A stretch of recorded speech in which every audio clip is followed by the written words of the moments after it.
What's up, Pinky Gang? It's your boy Zach, back with another video. And in today's video, as you saw in the thumbnail and title, we are starting a new series on the channel called Rate My Build. So basically what we're going to be doing here is going over my subscribers' ratings on their My Players, their badges, and their play style. So let's get straight into it. So if you guys were wondering how you could be in the next Rate My Build video, all you have to do is send me the info of your player on my DMs on Instagram. So if you're not already following that, make sure to follow it. I post content there that is exclusive to my Instagram, like sneak peeks to my next videos and stuff, so you definitely want to follow it. Alright, so this first build sent in to me today is by my boy Arthur, so make sure to check out his channel. His channel should be linked down below in the description. He posts build videos similar to me, so you definitely would like it if you like my content, so make sure you go check it out. So let's get right into the build. Alright, so first we're going to go off with the screenshot he provided of his player. Obviously, the drippiest player I've ever seen. The Beetlejuice face creation with the do-rag, bro, that's on point. 10 out of 10 drip wise with 2 watches. Peep that, 2 watches, that is next level stuff. So Arthur's description of his player: he is a 6'9", 248 pound playmaking 5. He's got max wingspan. He likes to run the point guard in this build, but sometimes he can spot it from the hash if that's what his team needs. He's basically too fast for centers and the guards can't stick him because he's so big. He's basically a Magic Johnson with a better jump shot type of build. How he uses him, just like a normal ISO player, but he uses screens to open up the offense for the rest of his team. He mostly plays Park and 3v3 Prime, so this build wouldn't be very good for like 5v5 Prime or Rec or anything. I mean, you could probably run him at the 4, but like, I don't know, this is more of like a Park type of build. Also, he wants to say he doesn't have gym rat, and that's why his physicals are kind of low. So yeah, let's get into the attributes. Alright, first thing that comes to mind when I see this build, it is just very well balanced. It can do a little bit of everything on the court, which is very good. A very good Park 3v3 Prime type of build. Doesn't stand out in anything like insanely, but he is 6'9" and can dribble, so that is a major plus. One thing that I did notice that is kind of low that I think can go higher is your driving layup. If you want to be able to ISO on people and use screens and stuff, I feel like you should have upped your layup to a 70 so you can get them hop steps. The long athlete layup package is like the best in the game, so I would probably drop down your post moves, because from the looks of it, you have like 30 playmaking badges, which is a little bit overkill on a center type of build, especially because you don't even get all the ones that the guards get because you are a center. But let's move on to the badges. So his build gets 1 finishing badge. He obviously doesn't have much finishing upgraded other than his driving dunk, so he has bronze contact finisher. There's nothing wrong with that. For shooting, he does have 15 shooting. He said he liked to spot up at the hash, so he does have that gold range extender, gold green machine. I personally would bump down green machine to bronze, bump up catch and shoot to maybe gold, because I feel like green machine isn't that insane. I feel like you don't really need it on bronze to keep going and going, especially with your hot start badges kind of overlap and you'll do fine. So for the playmaking, there's a little bit of an overkill of badges, but I guess he does use them pretty well. He does have quick first step, handles for days, floor general, bailout, dimer, needle threader, flashy passer, Hall of Fame with silver unpluckable. I honestly don't think you need Hall of Fame flashy passer, so I go down to maybe like drop down at least to like 26 badges.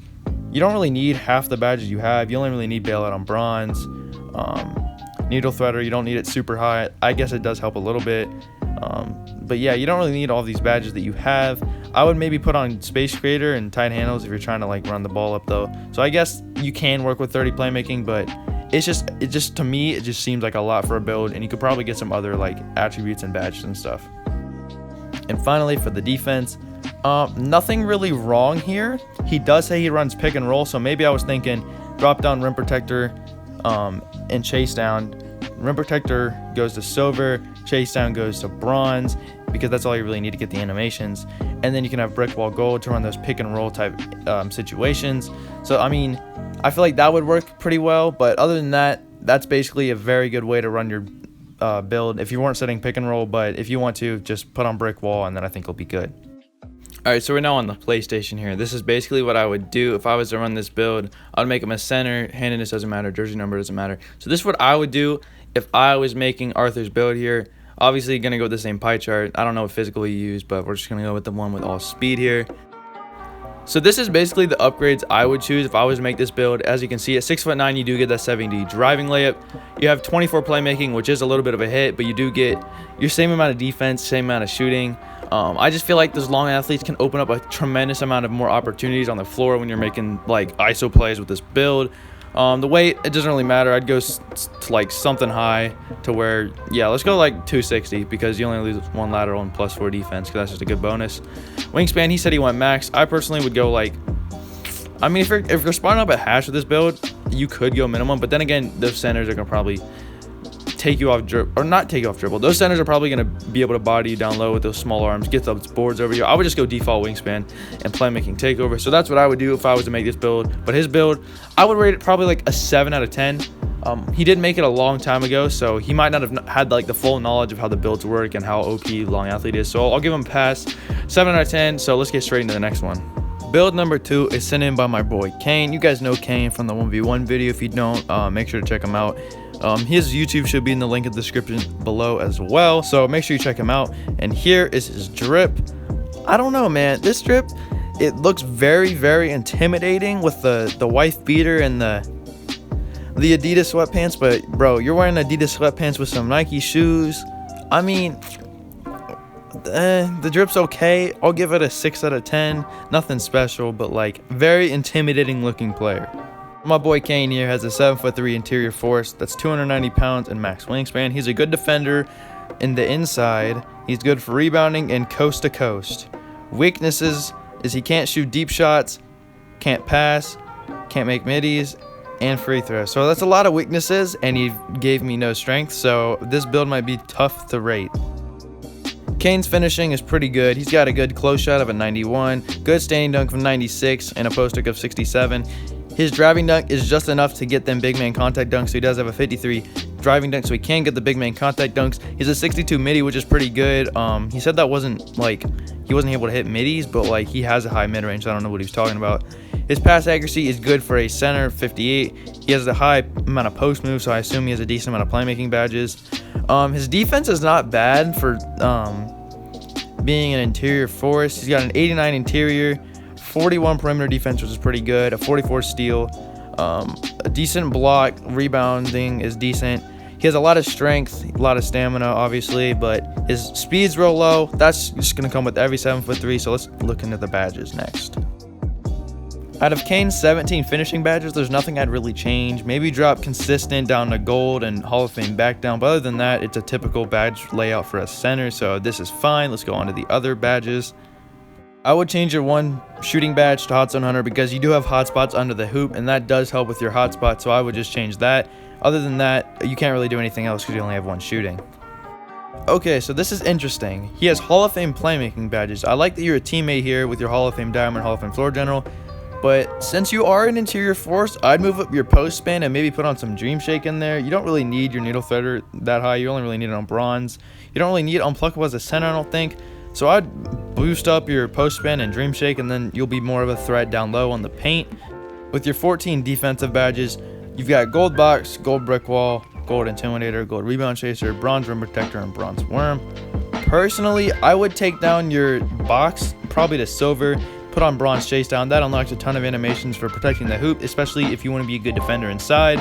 So I do that. And other than that, you don't really need Pogo Stick. You're 7'3". You don't really need Moving Truck or Post Move Lockdown. You have like a really high strength, and you're 7'3". So other than that, yeah, that's basically what I would do for my defense. Pretty good job with the badges, so I'd give you a pass on that. On this build, I went with the balanced pie chart in the playmaking and finishing pie chart as well. So this is what I personally would do to help Kane. He said he was struggling with his middies and his free throws, so we got that up. We have 4 shooting badges now. It does take a little bit of a hit in your finishing. Your playmaking is the same, and your defense takes 2 extra badges that you don't have. But honestly, I feel like that is fine. We'll be able to do decent on everything. This build is a little bit more well balanced. You could go a smaller height if you want, but just because Kane I don't know. I feel like he'd be better on a 7'3" because I just feel like it fits his playstyle more. We're going to go max weight, max wingspan. With a 61 midi, you can still hit, especially with the 68 free throw too. You're going to have 4 shooting badges, so you're going to be able to do a little bit more on the court, especially with the shooting side. You still have good post moves, still have good defense. So we have 2 different takeover options. We're going to go Rim Protector because I like it a little bit better than Glass Cleaner. So as you can see, we have built a new build, and it is called a Paint Defender. Now this is a little bit different of a name, not an interior force. So Kane's original build, I'd give it an 8 out of 10. His build is a little different. It's something unique that I don't see many people run, but it is a very good build, and I feel like it fits his playstyle. It helps his teammates out a bunch, and for that, I just feel like it's a very good, well-rounded build that everybody can use. You made it to the end of the video. Thank you. If you're new to this channel, make sure you subscribe. If you like the video, make sure to drop a like. It helps out the channel a ton. It helps me grow. It helps me get into recommended. And that's how I generally just get more subscribers, and so I can keep producing this type of content. If you want to be in the next one of these videos, make sure you DM me on Instagram all of your information on your build, and I'll get you in the next video, and I'll see you guys in the next video. Peace. She said it's 1:30 a.m. Tell me what you call for. I just need somebody real to tell me what it's all for. You know what you stand for, you know what you fall for. Said you don't believe in me.